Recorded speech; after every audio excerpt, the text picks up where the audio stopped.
Okay, so episode 4, take 2. So that's episode 4, take 2 on. That was a double. You're usually only supposed to do just a single clap. No. Oh, see, now that's the third one. So you just don't. Now the audio engineer is not going to have a clue what to do. That's all right. He's going to start and then go, "What was?" Hey, whoa! He'll be like, "I'm never doing this again," and we're going to be like, "We have to. We can't do this by ourselves. We're not professional audio engineers." No. But this is, in fact, episode 4. So you ready to get started, Ken? I am ready for 4. All right.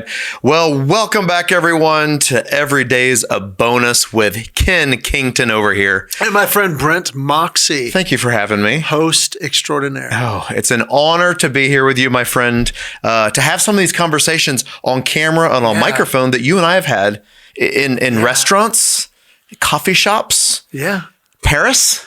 That's really how it got started. It's like, man, I was thinking of doing this. We should. Yeah, okay, let's do this. Let's just do it. Yeah. And we really didn't go to Paris yet. Not yet. But we will soon. I have seen the Eiffel Tower on TV. I've seen it in Vegas. I've stayed at that hotel. Same one? Have you really? Yes, the Paris. Unbelievable restaurant. I had to go to the Embassy Suites, so not all of us can make it rain. Make it rain there, Ken. What do they call the little... crepes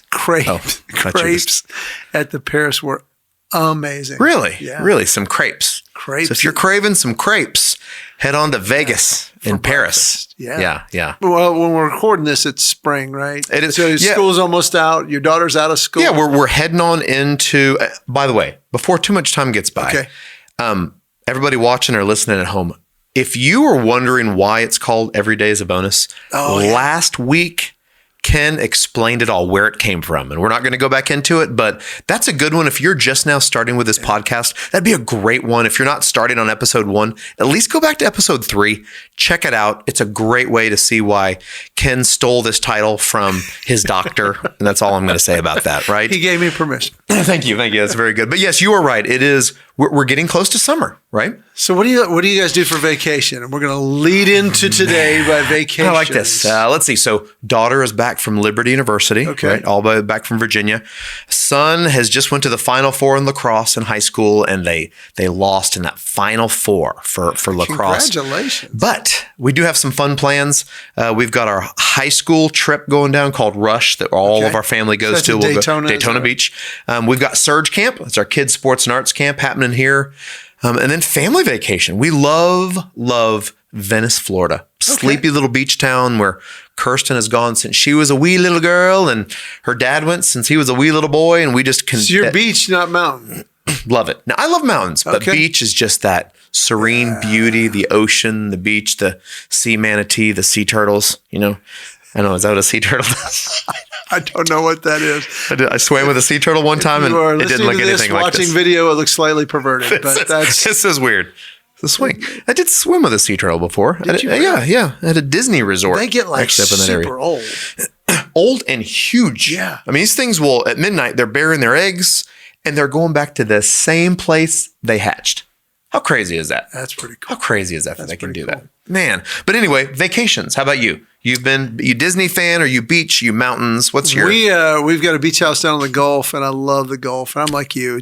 Man, my blood pressure goes down watching sunsets over the lagoon or going to the Gulf. And yeah, I just like that. Oh, I like that's a good flat. spot. We ride bikes to breakfast. Okay, so heading down to Florida, easy spot to jump into. Like our family, even when we're in Venice, they'll be like, you want to pop over to Disney for the day. And of course, I'm like, only an extra $8,000 per minute right over there. But I don't ever have those thoughts. I'm just like, yes, time with family. So they grow up. Our kids have grown up loving Disney, the magic of Disney. And so we love it a lot when we're down there. It's one of our favorite places to go. Well, my kids are all grown. They're all in their 20s. And we said, where do you want to go for a Christmas trip? And they picked Disney and Universal. How cool is that? Yeah. And so we did Epcot. We went around the world down there and all that. But I wonder, what percentage of people do you think have been to both parks in the United States? California and Florida. Disney World, yeah. Disney World. So Disneyland. Because I've been to both. I've been to both. One as a kid, and I've been to Orlando. I've never been to Disneyland. Okay. Disney World, but we're in Georgia here, and so it's easy to get to. Man, I can't even tell you, because you can go from a vacation cost to nothing to a lot. you got to catch hold of the magic. We have some friends that all they thought about was the lines and the money, and it's like, you missed it. You missed what Walt Disney was trying to put together, some big family experience. And so I don't even know half the population. Do you even know the answer to that? Half the population? I don't. And I'd love to just anybody listening say, yeah, I've been to both, see how many come back. Yeah, that'd be interesting. But I tell you, and we, after my daughter, and we're not getting into it this time, but after she had finished her cancer treatments, somebody gifted us a trip on a Disney cruise. Ooh, that'd be nice. And I'm telling you, the excellence of Disney World is taken to another level on a Disney cruise. And we are not sponsored by Disney. I wish we were. No, and I'm looking forward to all the cruises they're going to gift to us. Ken and I would love to take our families together on a Disney cruise. So thank you guys for reaching out to us. It really took me of the whole Disney experience. Where did it come from and what's the foundation? And I think that's what we're going to do today. Yeah, we're going to do that today. So, I mean, for my thought in there, I think it's time to get into the story. Is that dramatic? I tried to make... It's almost a Cruella de Vil get into the story. Hey, yeah. A Disney reference. There you go. That's perfect. So I love good that. for you. So all those Dalmatians. I started looking and going, okay, I love Disney World. I love all that. I did a couple of corporate events at Disney and got to see behind the scenes at Disney University. And they're like, here's what we do and how we do it and why. And that was really cool. But I wanted to get to the core. So I read Pat Williams' biography on Disney. Okay. I Want to Be Like Walt, I think is the name of it. And so many pieces struck me about that. But the main piece that I really was kind of my internalization was from a couple of his stories that he imagined this place where families could go. Everybody said it was a folly, that it's going to be a total flop. People can go to carnivals. They can do this. Nobody's ever going to go to this place called Disneyland and then Disney World. But his heart and his passion was, how can I create a place and an experience for them being kids? And it's like, wow. And this is the extreme, and this is just one small bit of that book, but just that Disney mindset of what is our purpose at Disney? And I'm going to share that in a minute. But the function of that purpose was, there was a time where he would walk into the park. And he would walk around the park and try to see what was going on. How can I make this better for these kids? How can I do that? It was not unusual for him to, after the park closed, walk around on his knees because he wanted to see it from the perspective of a child. What do they see and how do they see it? He would go to lunch, and I love this one too. He would go to a vendor. He'd buy a hot dog for lunch and he would eat it and walk while he's eating the hot dog, as people would do. And then when he was finished, he would stop and go, where am I going to throw the paper away? Oh, yeah. And he would take a piece of chalk, put an X on the ground, and then go to the crew and goes, we need a trash can there. Wow. He thought of detail after detail of, how can I make this follow me on this, magical experience? That's true. And that mindset was, okay, how does that work in my life? And how does that function even at Disney? Because, I mean, they're massive, thousands of people, millions every year. And I used to go down to Orlando and I teach this study for a couple years, and I met several Disney people. And I asked this one girl I said, what is your job? And she said, I'm a street sweeper. I'm like, what does that mean? She goes, I'm literally on Main Street and I sweep the streets. And I was like, how is that? And she goes, it's fantastic. I love my job. And I'm like, wow. Okay, so tell me about your job. And I love this. Her name, I'll call her Lisa because that was her name. And Lisa would say, do you know what the motto, she said it was, but it was the mission or the vision. And I get all those confused from the corporate world. And I said, what do you mean? She goes, what do you think our mission is? And I said, I don't know. Do you know what the Disney mission is for all? They don't call them employees, they call them cast members. When you walk in, here is your mission, here is your part, and here's how we want you to play it. You know what? It's a one sentence, simple statement. I'm going to guess it's not love God, love others, right? Maybe the mission of Jesus to us. Yeah. I don't know. What is it? Make people happy. Okay. Make people happy. She goes, and I get to do that every day. I'm like, okay, Lisa, tell me, how do you make people happy? And she goes, I'll give you a favorite example. Happened this week. I'm sweeping Main Street. and it's crowded. And this one family, there's a little bit of a line for the ice cream place, probably 20, 30 minutes, but it's a hot day and they're getting ice cream. And this family's on Main Street, they're doing their Disney day and they're excited. And they come out and the little boy's got his ice cream and somebody bumps him and knocks the ice cream off. The worst. And 30 minutes of waiting, Dad, you could just see it boil up like, oh, I'm sure. He's about to blow a gasket. And she comes up and she goes, I get to do this. I walk up, I sweep the cone. I said, what's your name? And it's okay. And she goes, my name's Lisa. And will you follow me? And she took the whole family back inside the ice cream store, walked to the front of the line. And she said, what is your favorite ice cream flavor? He goes, oh, I like pecan. She goes, okay. And she goes up to the counter. She says, this is Billy.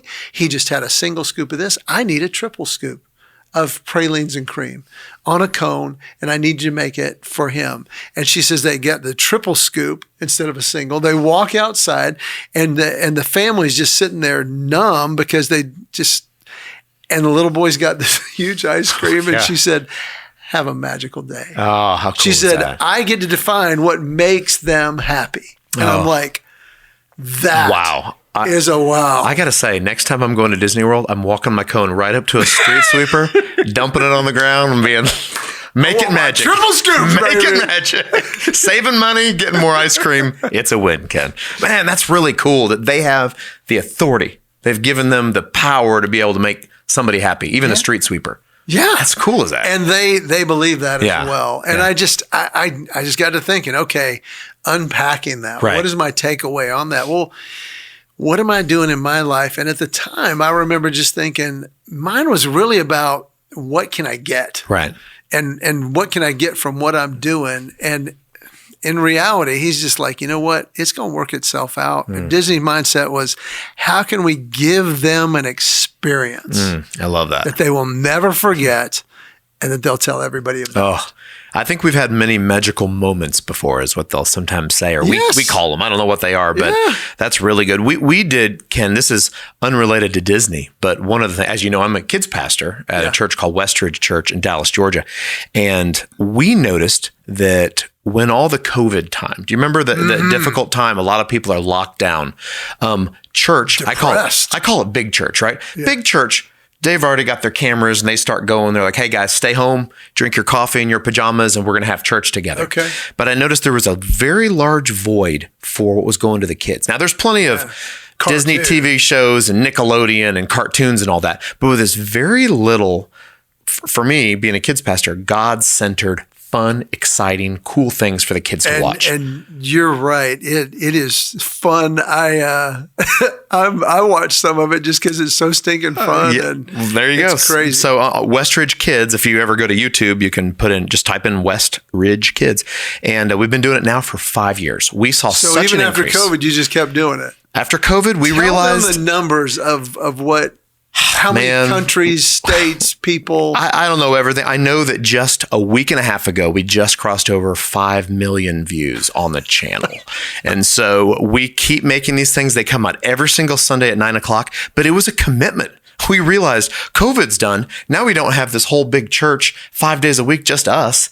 Now we got to share it back with staff again. Now that the job kicks in again, now it's like we got to tuck a day away to write, to film, to edit, to do all that, to have something released. But we realized, man, now kids and families, they feel like they're a priority. Yeah. They feel like we're doing something for them. And now we can't stop doing it. So if you're, a kid, we make them for kids and families. And so I'm not going to sit on that for too much longer. We get a chance to do what we love, and God's blessed us with that ability. But I see what Walt was trying to do here. How do we affect them? Yeah, right. And they watch it, and they come back, and they tell their friends, and they're passing it on. And it spreads, to countries and all over the place. It's crazy. I think it was like 27 countries when they first announced it. And I'm like, what? And I had to go watch it, and it's crazy and fun. But it's that mindset that anybody can take in any way. Right. And I've boiled it down to basically in life, I'm either living to get or living to give. And that simple statement that it is more blessed to give than receive, it's like, well, I wish somebody would give to me. Well, the fulfillment, the joy, the impact, the excellence really only happens when I'm given. Yeah. Man, that's what a great way. What was say the phrase again? I either live to get or live to give. I like that. Yeah, live to give. Put that on the screen because that's something you got to remember. Like live to get or live to give. Man, and live to give. What a great what a great landing point on that. We can almost stop there and be like Walt, be like Westridge kids, be like how we all strive to live. We want to give back. And now I know the phrase, but I need some stuff myself. I want to try to get some stuff first. And I get that. It is great to receive, right? You feel loved and all that. But man, when you truly give, when you see a need and you fulfill that need, I mean, there is no greater feeling in there. Well, right? let me just finish with one Disney story. Okay. So my daughter, when she got her Make-A-Wish trip, she had cancer and she wanted to go to Disney. She wanted not to go to Disney. She wanted to meet the princesses. Literally, Belle is what she wanted to meet. And so we go listen to her read a story. I mean, right in the gate, she's there reading. We're like, this is it. And they said, well, you want to meet her? We're like, yeah. So they sent us down the way.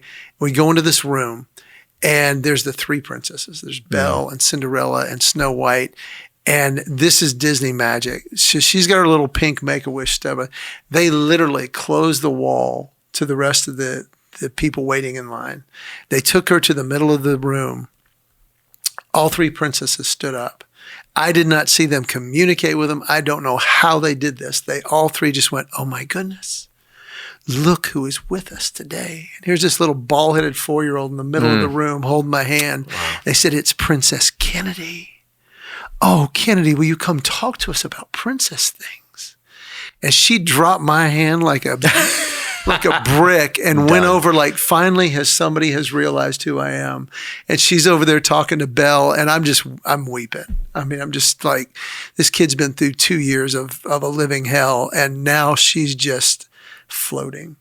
And she saw Belle first and got a picture and Belle's standing next to me in her formal gown where she was in her French countryside blue dress 10 minutes earlier out on the street. It may have been 2 people, but I told her, I said, Belle, I'm really impressed. Thank you for doing this, but I'm impressed that you just read a book in your blue dress and now you're in your formal dress. And she just smiled and she went, Disney magic. And I said, that's it. But I love that. They cater to that. Hey, if we're going to do this, how can we give an unforgettable experience? Yeah. So I would just say to folks, think that way with what you're doing today, even if it's a small piece. What can you do that leaves a memory? Leaves a memory. And I think oftentimes we don't always know what leaves a memory in a child.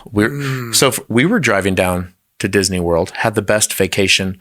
And when I look back and tell the kids and ask the kids, hey, what did you love about that trip? They said, I loved when we broke down on the side of the road, we ran out of gas and we threw pine cones into the window from on the side of the highway. And I'm like, we just went to Disney World. We got Mickey bars every day because they're calorie free inside the park, and we had the most magical experience. Yeah. And your favorite part was throwing pine cones into our Mitsubishi Montero on the side of I-75. But there you are. Your magical moments can happen anywhere, not just in the park. But let's land the plane, Ken. That's awesome. What a great way to do that. A good audio biography. Is that what his is? The book that we can read on. Yeah, you can do it on audio. It's I Want to Be Like Walt. Want to Be Like Walt. Williams. Yeah, good one. What a great way to change your mindset to think about and see others. So what a great little piece. Yeah. Well, next week, they've got to come back for episode 5 because I'm not even going to say. I like to leave it with a cliffhanger. I want to just leave it and just let it sit. So it will be unforgettable. Thanks for allowing us to join your drive, your workout, your sitting at home, whatever it is. So from Ken and I, we love you all, and we will see you next time right here on Every Day's a Bonus. Peace out.